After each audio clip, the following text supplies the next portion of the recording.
Hey guys, so welcome to this channel on an academy. I hope you are having a good day. So as you know, my name is Siva Prasad and I'm bringing to you this science and technology mini series where we are taking up things that are in the news that are being discussed a lot, and I'm simplifying these for you through these short videos. So today I'm going to take up something very interesting and very relevant with respect to the coronavirus crisis. So the big question is, when will the vaccine be discovered? Right. So as you know, a lot of pharmaceutical companies, a lot of research institutions are already on this rat race for being the first to discover a cure for coronavirus. A lot of promising research is being conducted. A lot of promising research, results have been achieved by different countries, including Oxford University in UK, then in US. China is also claiming to have a cure very soon. Right. So what happens when such a cure is actually discovered? Right. So will it be freely available to all the people, or if not for free, what is going to be the charge, or what is going to be the price on such drugs? How will it be distributed, etc. These are very big questions.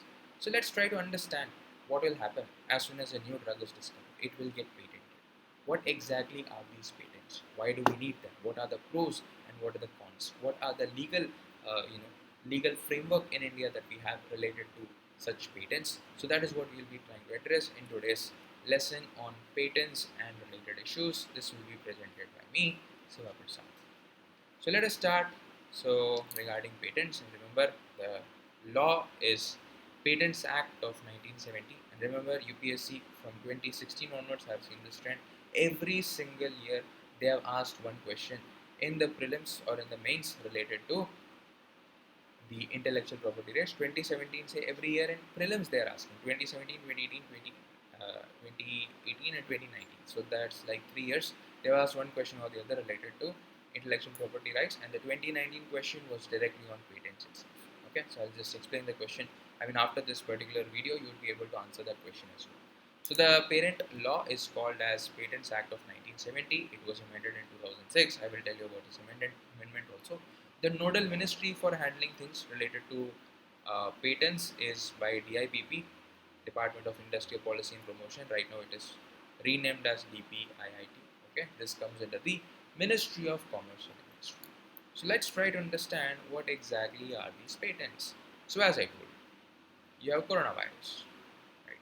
So let's say somebody discovers a cure for coronavirus, and the cure is called as drug X, right? Let's call it as drug X. Okay, so let's say there's this pharmaceutical company Amway. Okay, they have discovered this. I'm just giving a random name. Okay, they have discovered this drug X, right? Now what happens is, this Amway company, it would try to get a patent, right? It would try to get a protection for this drug, right?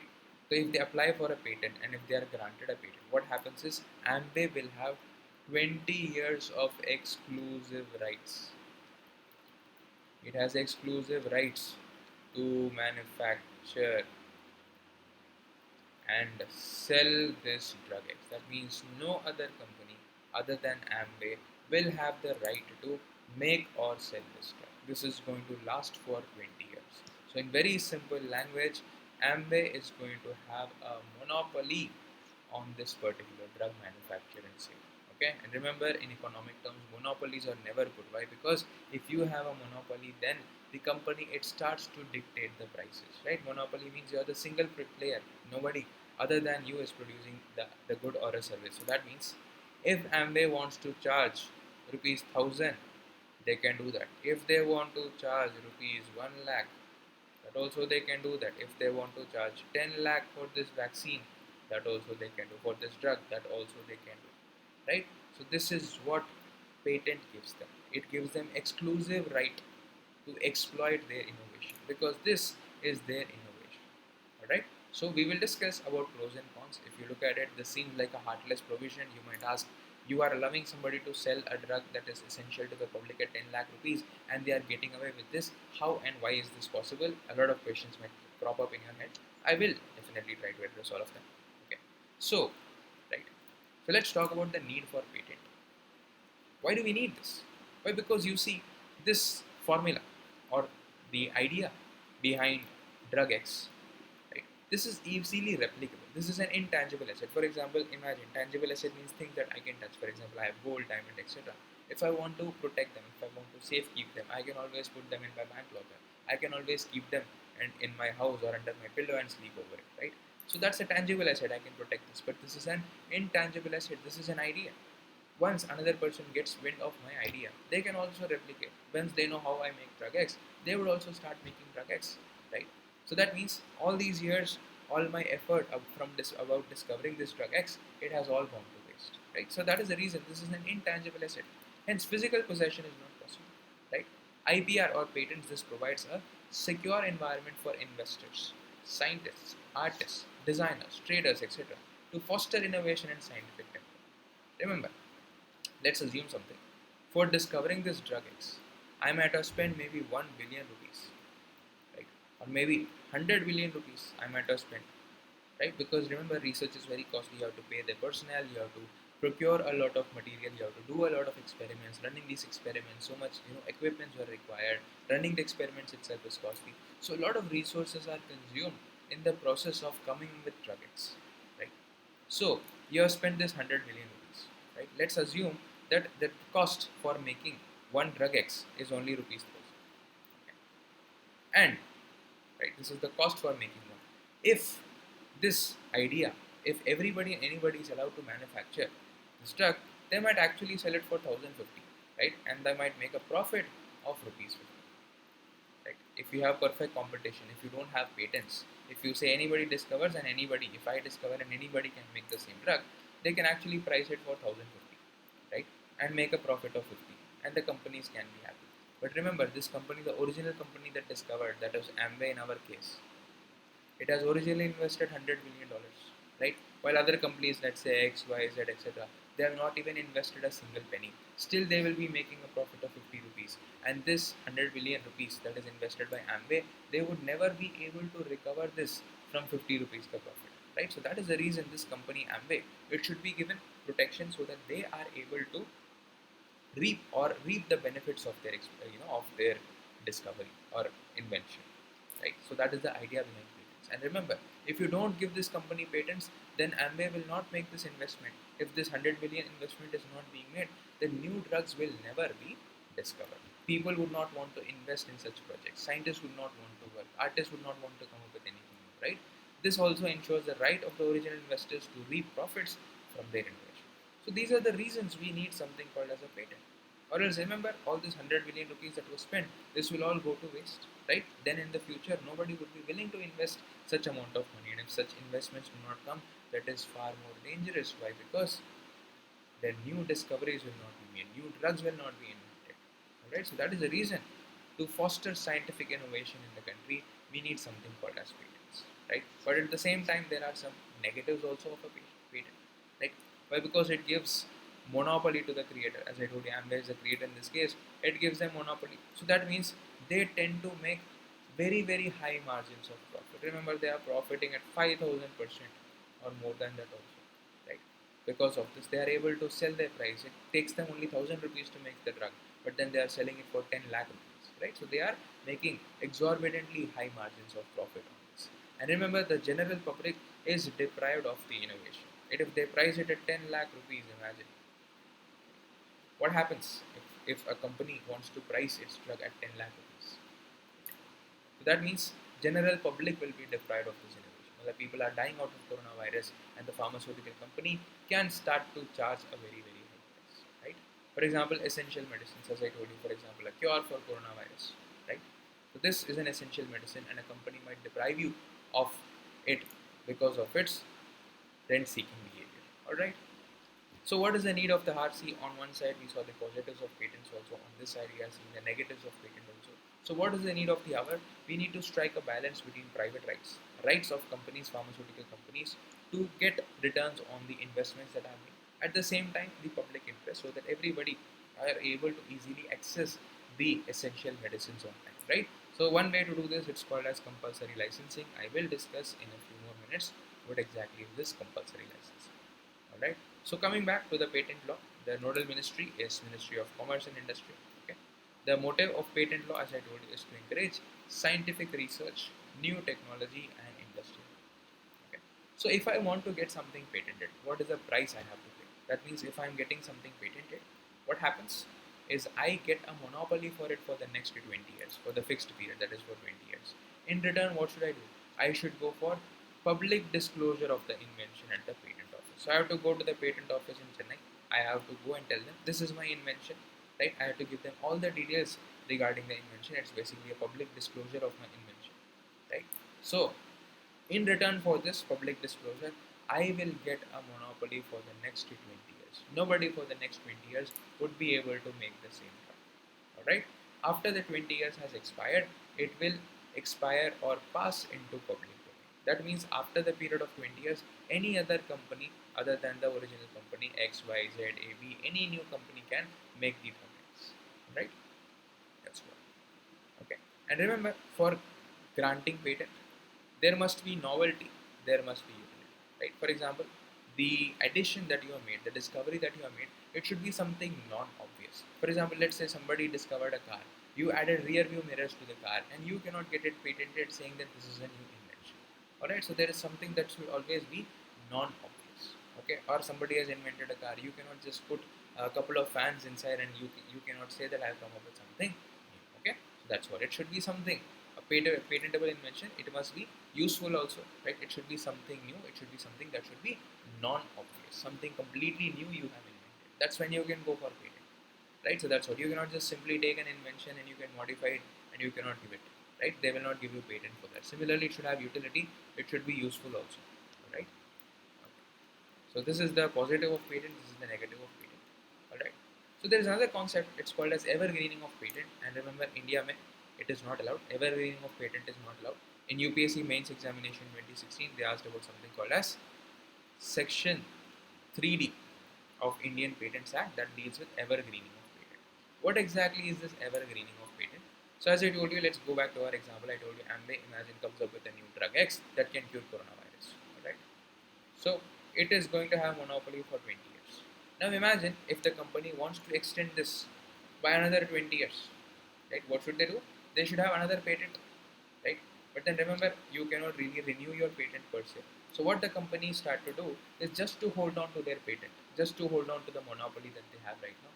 What they would try to do is they would try to make minor changes. Okay, they would try to make minor changes to the drug X. Okay, drug X which is curing coronavirus. They will make minor changes to this drug, and they will try to apply for patent again. Okay, so this is how the patent it gets evergreen. Remember, this is not allowed in India. Okay, so you are retaining the patent for the next 20 years. This concept is called as evergreening of patent. Okay, see, that's what, to retain the patent, individuals or corporates, they apply for patent over a product earlier patented by them by making some minor changes. Okay. Indian Patent Act does not allow for evergreening. For patent, remember, the subject matter must produce a new result altogether. It must be an invention over what is old. It cannot be something just minor modifications you are making and bringing it for another patent. As I told you, the addition should produce new results. It should be a non-obvious addition. Alright, so that's what. This is the concept that is called as evergreen. Okay. There's one more associated concept. It is called as data exclusivity. What is this data exclusivity? Let's try to understand. Okay. For coming up with this drug X, okay, the pharmaceutical company, again, let's just take Amway. So let's say they have come up with this drug X, alright, which is curing coronavirus. Before this drug was approved, remember, they would have gone for a lot of clinical trials. Right? This clinical trials first might be on animals, right? Then it would have been on volunteers, humans. Okay. Usually, because before drugs are tested, this is what happens: clinical trials take place. Okay. So in this process of clinical trials, they would have obtained a lot of data. Alright, they would have gathered a lot of data. This data is very important for the company to get approval. Okay. So if, for example, in US you have FDA that approves, right? So if you want to get approval of FDA, you have to submit all this data, right?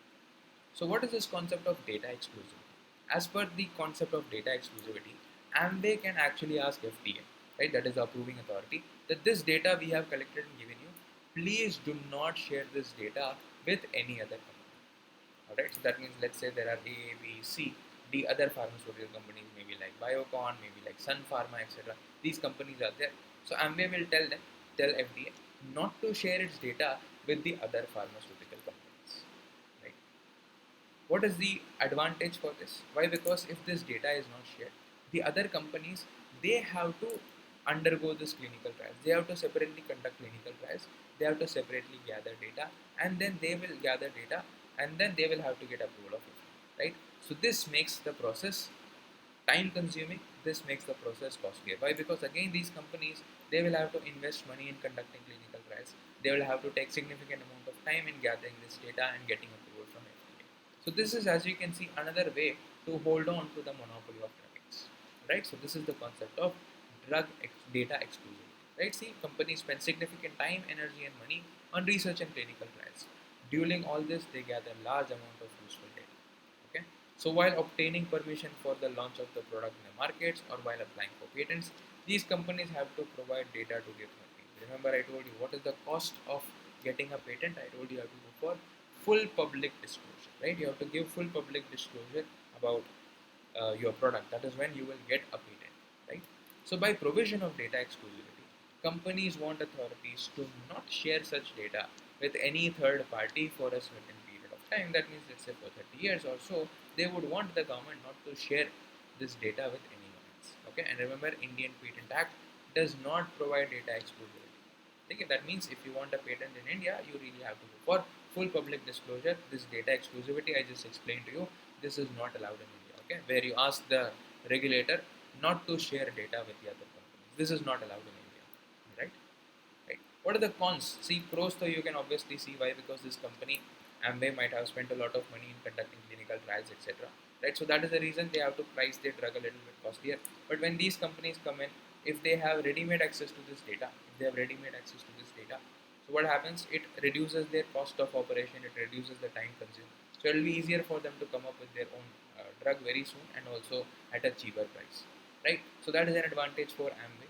But on the other hand, if you look at the cons of data exclusivity, remember, this delays and increases the cost of generic drugs. I already told you what is generic drugs. I will tell you again in the next slide also. Okay, generic drugs basically, remember, or let me explain here. Generic drugs are basically drugs whose patent has expired. Okay. That means I told you you have patent which is valid for 20 years. After 20 years, anybody and everybody can make the drug. So after 20 years, drug X can be made by anybody and everybody.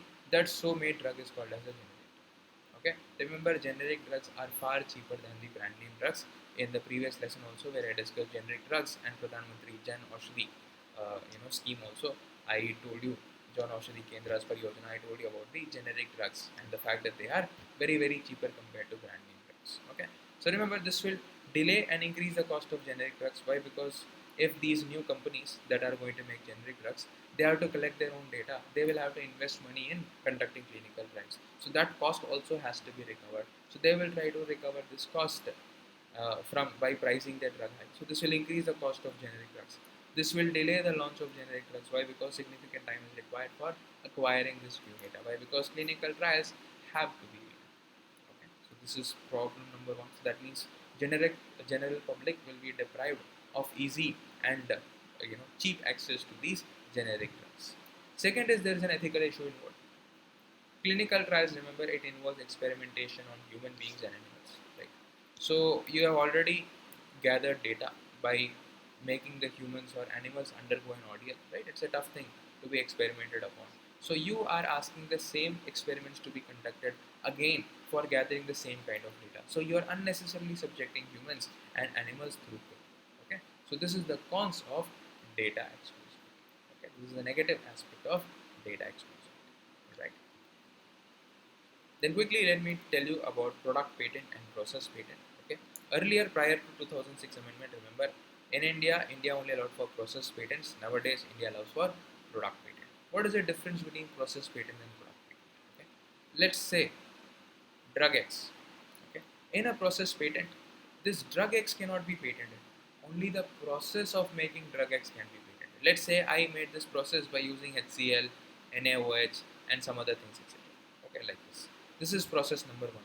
So nobody else other than me can make drug X. by this process. If they want to make drug X, they can make it via a different process, but they cannot make it in my process. Okay, only I have the right to use this process and make the drug, but you can make drug in a different process. If you make a, use sulfur dioxide, oxygen, and let's say H2SO4, like this, these items you are using, and you are also making drug X, so you can also get a patent on this process. That means nobody other than you can use this process to make drug X. So as you can see over here, the product itself is not patented. Anybody can make the product. Okay, only the process of making the drug X, the process is getting patented. This is called as process patent. Okay, see, only the process can be patented. Example, if product X has been made by method A, then only method A is patented, and another person who makes the same product X by method B, he can have method B patent. Okay, someone else can come up with method C and get it patented. So that means only the process gets patented. The product, the drug, does not itself get patented. Okay. So after 2006 amendment, we also went along with the global standards and we also started giving product patents. Okay. What do you mean by product patents? In this, remember, this drug X itself, alright, this drug X itself, this gets patented. Okay, the drug itself is patented. That means it doesn't matter which formula you are using, which process you are using to make drug X, you are not allowed to make drug X. The drug X itself is patented. That means if I have patented drug X, nobody other than me can manufacture it. It doesn't matter which process I use and which process you use. Okay, only I have sole authority over drug X. Okay, so this is what is called as product patent, as I told you prior to 2006 amendment. In Patents Act, India only allowed for process patents. Now even product patents are allowed in India. Alright, so with this I would conclude my discussion. So yesterday itself we have discussed about this concept of generic drugs. That's the reason I'm not getting into further, but still I told you generic drugs are those drugs whose patent has expired, or sometimes some drugs or some items they don't have patents at all, right? For example, if I'm a very generous person, I've come up with a cure for coronavirus. I don't want to have this monopoly, or I don't want to deprive humanity of having such a cure. So I don't get this drug patented at all. Okay. So that means the patent does not exist for this drug. Alright? So that such a drug is called as a generic drug. Okay, or if it has expired also it's called as a generic drug. Okay, so these are various things we discussed today. Make sure you remember the terms and you correctly use them. Alright. And you can also try from this particular slide, you can try to answer one question that was asked in 2019 prelims examination related to intellectual property rights. Okay. So before ending, I would like to tell you about the 3 mega batches that is going to help you in your complete preparation for UPSC Civil Services examination. So this has started on 15th June, right? So you have this is in bilingual, this is in Hindi, this is in English. This is all conducted by top educators from different parts of the country, right? And you can actually go for subscription. So there are various options available. You can go for 1 month, 12 months, or even for 24 months, depending on that. Various discounts are applied, right? And apart from that, if you're interested, there's this Unacademy UPSC Championship that is conducted, and this is completely free of cost. So that means anybody and everybody can register and appear for this test, and it will give them a live ranking also, right? And even if your preparation is like 60% complete, I would highly encourage you to take these tests. The next one is going to be conducted on 21st of, right? And this exam is curated by all the leading educators of the country who have wide-ranging experience. Rakesh Sharma sir, Kunal sir, and Atish sir, right? These are modeled along the real UPSC examination, so it will give you a flavor for the same. So make sure that you take such tests before concluding. So if you want to go for plus subscriptions, I would highly encourage you to use my referral code, that is AKMSIVA. So this will give you a 10% off on your Unacademy Plus subscription. And other than this, I conduct 7 a.m. to 8 a.m. classes every single day on the on the Unacademy platform. It's called as a special class. That means this is also free for everybody and anybody who wants to see. Usually I take up topics related to environmental ecology and science and technology. And as you know, these two form a huge chunk of your prelims examination. So that's all for now. Thank you so much. Have a good day. Bye bye.